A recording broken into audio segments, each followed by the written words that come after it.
हरे कृष्णा।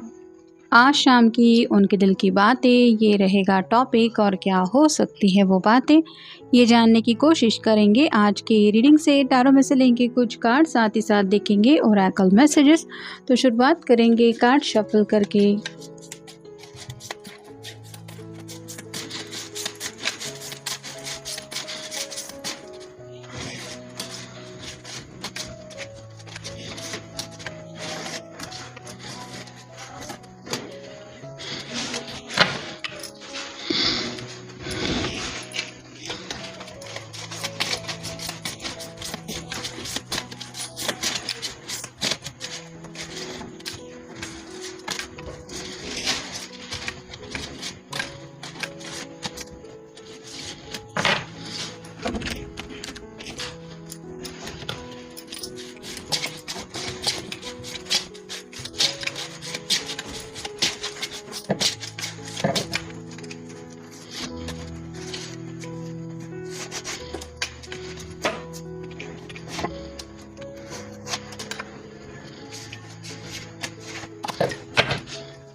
शुरुआत हो रही है द हैंगमैन से। तो ये पर्सन कहीं ना कहीं ज़िंदगी में थोड़ा सा स्टक फील कर रहे हैं।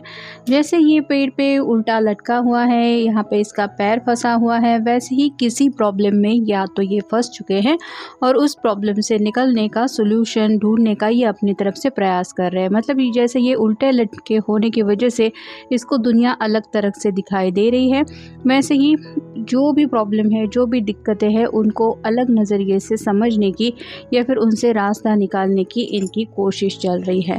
नेक्स्ट है knight of pentacles, earth sign, Taurus, Virgo, Capricorn. Pentacle का जो नाइट होता है वो काफ़ी ज़्यादा स्लो होता है। यहाँ पे आप देख सकते हैं ये घोड़े पे सवार है, लेकिन फिर भी ये घोड़ा एक ही जगह पे रुका हुआ है। मतलब अभी तक इसने आगे बढ़ने का जो प्रोसेस है वो स्टार्ट नहीं किया है।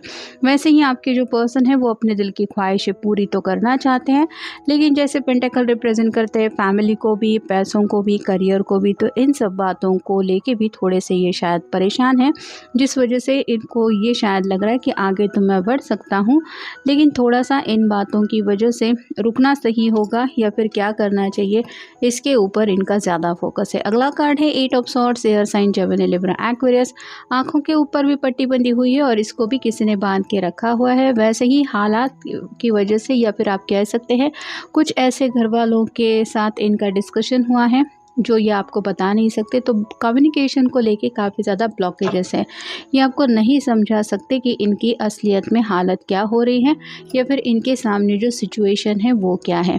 अगला कार्ड है टेन ऑफ सॉर्ड्स का। यहाँ पे भी एयर साइन है। यहाँ पे इस पर्सन के जैसे पीठ में सभी सॉर्ड्स आर पार हो गई है और हम इसका चेहरा नहीं देख पा रहे। वैसे ये पर्सन काफ़ी ज़्यादा कई सारी बातों से परेशान है। कुछ ऐसे मसले हैं जिनकी वजह से उनकी एनर्जी काफ़ी ज़्यादा लो है और ड्रेन भी हो रही है एनर्जी, लेकिन ये आपको बताना नहीं चाहते कि ये कितना मुश्किल हालात से डील कर रहे हैं या फिर मुश्किलों का किन किन सामना कर रहे हैं। और फाइनल कार्ड, नेक्स्ट कार्ड है five of pentacles, earth sign, Taurus, Virgo, Capricorn. यहाँ पे भी इस पर्सन के पैरों को चोट लगी हुई है। ये वैसा कि लेके बर्फ से आगे रास्ता निकालने की कोशिश कर रहा है। साथ में कोई बुजुर्ग इंसान है, उसकी भी थोड़ी सी तबीयत ठीक नहीं लग रही। तो वैसे ही आपके पर्सन के ऑलरेडी प्रॉब्लम्स हद से ज़्यादा उनको नज़र आ रहे हैं, और ऐसे में अगर घर के किसी सदस्य की तबीयत थोड़ी सी ठीक नहीं है तो आप समझ सकते हैं कि उनके ऊपर हालात का या फिर उन सब बातों का कितना ज़्यादा प्रेशर वो फील कर रहे होंगे, और उनके मन में बस यही चल रहा है कि ये सब हालात कब आखिर ठीक होंगे। और फाइनल कार्ड है द वर्ल्ड। ये कार्ड रिवर्स आए हैं, जिसका मतलब ही है कि काफ़ी ज़्यादा उथल पुथल मची हुई है उनकी दुनिया में।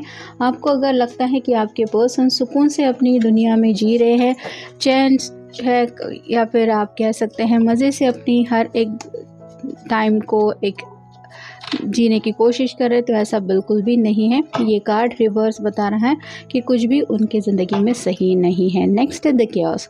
एक ऐसा तूफ़ान मचा हुआ है जिसके बारे में ये आपको बता ही नहीं सकते। जैसे कोई अगर डिस्क्राइब करने की भी कोशिश करे कि तूफ़ान मतलब क्या है, आंधी आ रही है, बारिश आ रही है, हवा इधर से उधर किस तरह से रुख ले रही है, तो ये भी उन एग्जैक्ट हालात का हम वर्णन नहीं कर सकते। वैसे ही इनके सामने भी कुछ ऐसे मसले हैं जिनमें ये काफ़ी ज़्यादा फंसे हुए हैं। फिर है एक्सपेक्टेशंस, या तो इनकी घर वालों की इनसे हद से ज़्यादा एक्सपेक्टेशंस है जिनके ऊपर ये खरा उतरने की कोशिश कर रहे हैं, या फिर आप कह सकते हैं इस पर्सन ने खुद से ही कई सारी उम्मीदें बांध के रखी हैं और उनको पता है कि अपने दिल के खिलाफ अगर ये आगे जाने की कोशिश करेंगे तो ये सही नहीं होगा।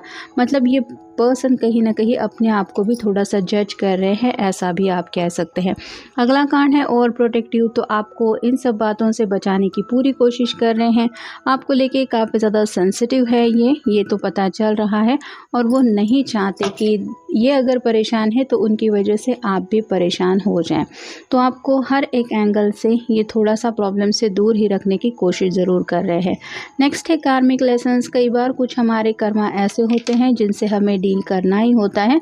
तो इनकी ज़िंदगी में भी प्रेजेंट में जो भी तूफ़ान चल रहा है या जो भी प्रॉब्लम्स आ रहे हैं, ये अपने आप को समझा रहे हैं कि ये मेरे पिछले जन्म के ज़रूर कुछ कर्म है, जो कार्मिक लेसन है मुझे उनको क्लियर करना ही पड़ेगा, या फिर जो सबक ज़िंदगी मुझे इस फेज़ में सिखाना चाहती है उन सबक को सीखना ही पड़ेगा। फिर है कीपिंग सीक्रेट्स।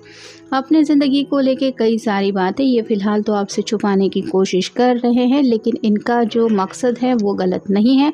और फाइनल कार्ड है मिस ट्रूथ। हो सकता है इन्होंने आपके सामने सही हालात नहीं रखे हैं, या फिर आपको कुछ ऐसी बातें बताने की कोशिश कर रहे हैं जो सच नहीं है, लेकिन जैसा कि हमने देखा कि हालात की वजह से उनको ऐसा करना पड़ रहा है। मतलब आप अगर पूछे कि क्या तुम ठीक हो, घर में सब ठीक है, तो शायद ये यही जवाब देंगे कि हाँ सब कुछ सही है, सब कुछ ठीक चल रहा है, अभी फ़िलहाल मैं बिज़ी हूँ। बिज़ी नहीं है, ये पर्सन अपनी ज़िंदगी से परेशान है, और परेशानी की वजह से ये थोड़ा सा हो सकता है आपसे दूरियां मेंटेन कर रहे हैं। नेक्स्ट है ट्राई। अपनी तरफ से तो ये पूरी कोशिश कर रहे हैं कि किसी भी तरीके से जल्द ये प्रॉब्लम से छुटकारा पा जाए, या फिर प्रॉब्लम का सलूशन निकालने के लिए अपना बेस्ट दे रहे हैं। फिर है बिफोर यू, तो आप उनसे कुछ कहें इससे पहले ये शायद आपके सामने कुछ बातें रखना चाहते थे या फिर कुछ क्लैरिटी देना चाहते थे, लेकिन अब जैसे बात थोड़ी सी बदल गई है, जिस वजह से आपको लग रहा होगा कि तुम्हें अगर कुछ बताना नहीं है तो मैं भी पूछूं क्यों, या फिर पूछ के मतलब क्या है। नेक्स्ट है रिलैक्सेशन। सुकून की ज़रूरत है इनको। फ्रस्ट्रेटेड एनर्जी काफ़ी ज़्यादा है, परेशानियों ने पूरी तरीके से घेर लिया है, जिस वजह से इनको यही लग रहा है कि काश सुकून के कुछ पल ज़िंदगी में आ जाए, सब बातों को साइड में रख के मैं थोड़ा सा ज़िंदगी जी पाऊँ या जीने की कोशिश तो करूँ। तो आप समझ सकते हैं कि पीस ऑफ माइंड उनके लिए इस वक्त कितना ज़रूरी ये महसूस कर रहे होंगे। जस्ट फॉर यू, तो आपके लिए ही ये सब कर रहे हैं या करने की कोशिश कर रहे हैं। मतलब कुछ ऐसा प्लानिंग शायद उनके माइंड में चल रहा है जिसका फोकस मेन आपको उन्होंने रखा है। फिर है स्पीचलेस। अभी फ़िलहाल अगर आप उनसे बात करने की कोशिश करेंगे भी या कुछ सवालों के जवाब भी मांगेंगे तो भी इनके पास कोई जवाब नहीं है। ये जानते हैं कि ये अपनी तरफ से सामने से बातचीत इसलिए नहीं कर रहे क्योंकि इनके साथ पास वो वर्ड्स ही नहीं है जो बातें ये आपको समझाना चाहते हैं। और फाइनल कार्ड है आई एम टायर्ड। पूरी तरह से ये पर्सन थक चुका है, परेशानियों की वजह से, घर के मसलों की वजह से, हालात की वजह से, करियर के कुछ प्रॉब्लम की वजह से, पैसों की भी शायद कुछ ऐसी बातें चल रही है जहाँ पे सब लोगों का अच्छा सोच के इन्होंने कुछ प्लानिंग किया था, लेकिन वो भी इनके मर्ज़ी के खिलाफ ही सब रिज़ल्ट मिल रहा है। और ऐसे में इनको लग रहा है कि आखिर मैं जो चाहता हूँ या चाहती हूँ वो तो नहीं मिल रहा है। और जैसे पहला ही कार्ड हमने देखा था द हैंगमैन का, तो प्रॉब्लम एक के बाद इनके सामने इतने आ रहे हैं कि एक प्रॉब्लम से निकलने की कोशिश करते नहीं हैं, अगले प्रॉब्लम में फंस जाते हैं, जिस वजह से काफ़ी ज़्यादा ये थक चुके हैं और इनको सच में रिलैक्सेशन की ज़रूरत है। तो ये था आज का रीडिंग, जनरल रीडिंग है। मिलेंगे नेक्स्ट रीडिंग में।